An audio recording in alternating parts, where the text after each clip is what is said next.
I used to think I just needed a better strategy, a new system, a secret formula, something. But I came to the realization that God's not asking for better plans. He's only asking for obedience. I think that the world that we live in now worships strategy to an extent.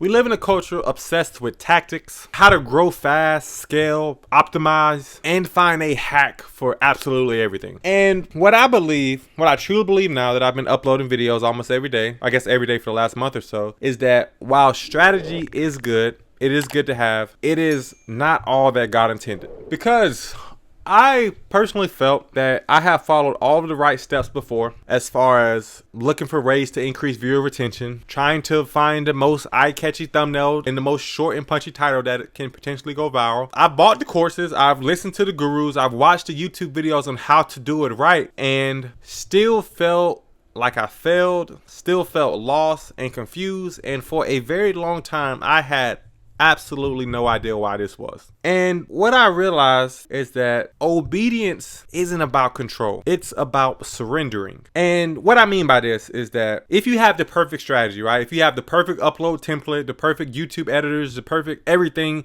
to make your system run like a well-oiled machine, you have everything figured out, then at the end of the day, you are going to feel like the hero of your story.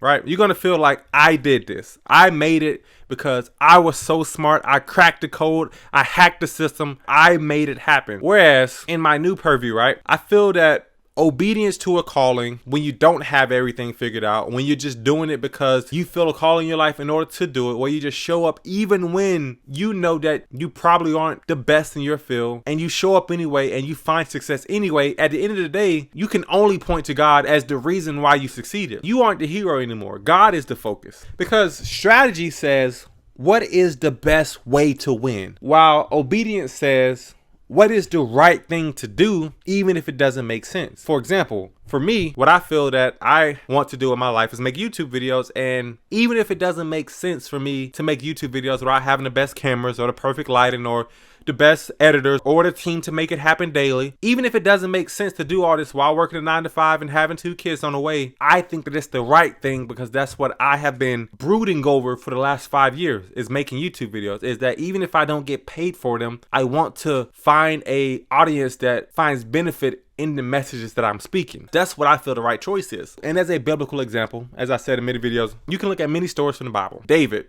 beating Goliath with the slingshot. Against all odds, no one expected him to do it. His own brothers told him to stand down when Goliath was talking bad about Israel. Against all odds, he made it happen when it didn't make sense. Obedience. Joshua marching around the walls of Jericho, shouting, praising, when it didn't make sense that these big, massive walls were going to fall down just from trumpet sounds. One day they did, because of obedience, even when it didn't make sense. Noah building a boat when no rain was in sight. All of his peers, all of his relatives were chastising him, criticizing him, talking about how it was a waste of time. Building the boat even when he couldn't even imagine the type of flood that was going to cover the earth. But doing so anyway because he was called to do it, and actually being successful in his call when no one else thought he could be. Obedience. And in a situation where I'm in now, where I'm just trying to show up and do the thing that I feel called to do, I truly believe that God is a God that doesn't always bless the most brilliant person, but rather the obedient one. And at some point, strategy can become a distraction. There are times where, actually more recently so, where I would spend hours looking at YouTube analytics, trying to find a thumbnail that had the best click-through rate, trying to find a topic that had the best revenue per 1,000 views, trying to research everything, buying the courses to figure out what bigger YouTubers is doing, trying to become a bookworm to the point where I wasn't actually getting anything done. I was learning a lot, I was consuming a lot, but I wasn't producing anything. Looking at all the charts on YouTube analytics that I did for past work provided no productive value for the next video I was making if I didn't press record. So the hours that I spent rethinking content, tweaking titles, adjusting the color scale on one thumbnail, was essentially avoiding the one thing that I felt that God called me to do, which was make videos. And if you do choose the obedient route, there's going to be a time where it feels less efficient, where you feel like you could be doing better if you did some of the other stuff. For me, I feel that I could grow faster on YouTube if I posted more shorts. I see shorts are like the new trend, the new wave with the shortened attention span. I know a lot of you guys probably aren't watching to this point in the video because past the first 30 seconds, there's always a big drop. But while I feel it may be a less effective, efficient route, I truly believe that that is where the power lives, in doing the thing that you feel called to do, even when it doesn't feel the most efficient. And real growth isn't about what people see. It's about who you become when no one's watching, figuratively and literally. For me, it's about who I become when I'm not on camera, when I'm not uploading, no one's watching, and when I'm actually uploading videos, posting videos, and no one's watching those videos either. And don't get me wrong, I truly don't believe that strategy is evil by any means. I believe that strategy has value after obedience is established, after you have the structure in place to do what you're going to do even when you don't feel like it. I made a video, I actually just recorded it, but I released it a few days ago because I don't release these videos back to back, that your structure is going to determine what you do when you don't feel like it. Whether you get up and press record when you don't feel like it, or whether you take that day off. Whether you keep that promise to yourself and to the people that are watching your channel faithfully, or whether you succumb to the same thing that led you to taking months off. I realized that if I kept the same structure, and I kept doing what I always did, trying to chase the next wave, where I was posting long form YouTube videos, shorts, TikToks, Instagram reels, trying to make a course at a time. If I kept doing everything and not the one thing that I felt led me to this channel in the first place, which was making YouTube videos and not shorts or courses or websites or anything like that. If I kept avoiding the structure that will allow me to make the most and most fulfilling YouTube videos possible, then everything would crumble. I wouldn't be making a website, or I wouldn't be writing a book if I hadn't been making videos in the first place.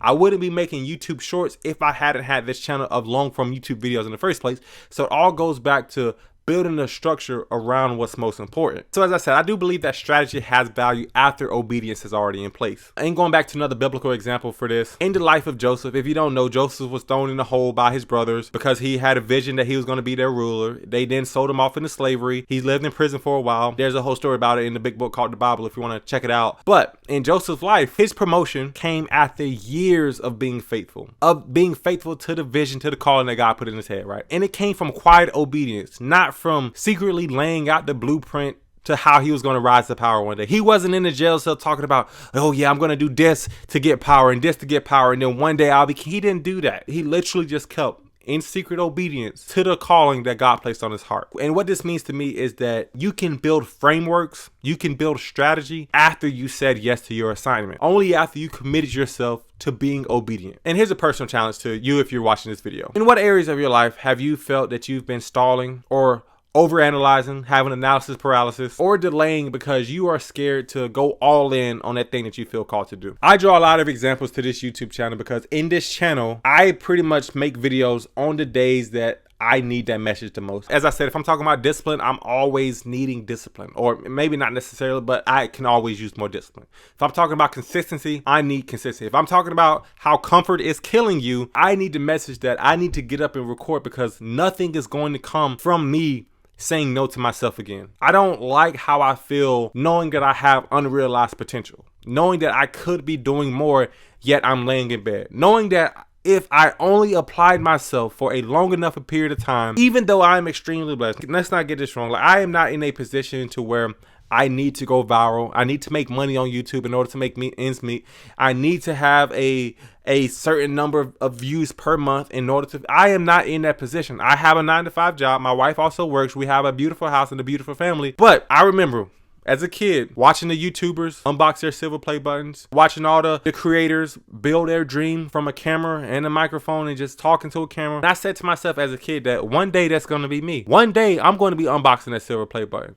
One day I'm going to have a channel with a message and a purpose and a dream, even if it's not the Mr. Beast quality content. One day I'm going to get a seat at the table with the big boys and they going to let me eat. And even if I'm knocking at the table, even if I'm knocking at the door for years on years, even if I'm constantly trying to beg them to let me in, one day either I'm going to give or they going to give. And I'm tired of giving. One day the hinge is going to fall off and I'm going to take a seat at the table and get what I've been striving to get, because you just got to be relentless. At some point, your opportunity is going to come if you be relentless. At some point, if you are a mix of delusion and persistence, someone's going to give you a chance. And in the moments now, where it's quiet, where the money isn't there from the videos, where the views aren't there, where the channel isn't where you want it to be, in that quiet obedience where it feels like it's not worth it, that's where the men are born. That's where you harden your mindset to the point where if I can do this now, then I can do this anytime. And that's how I feel. So what I want to ask you as a viewer is that what has God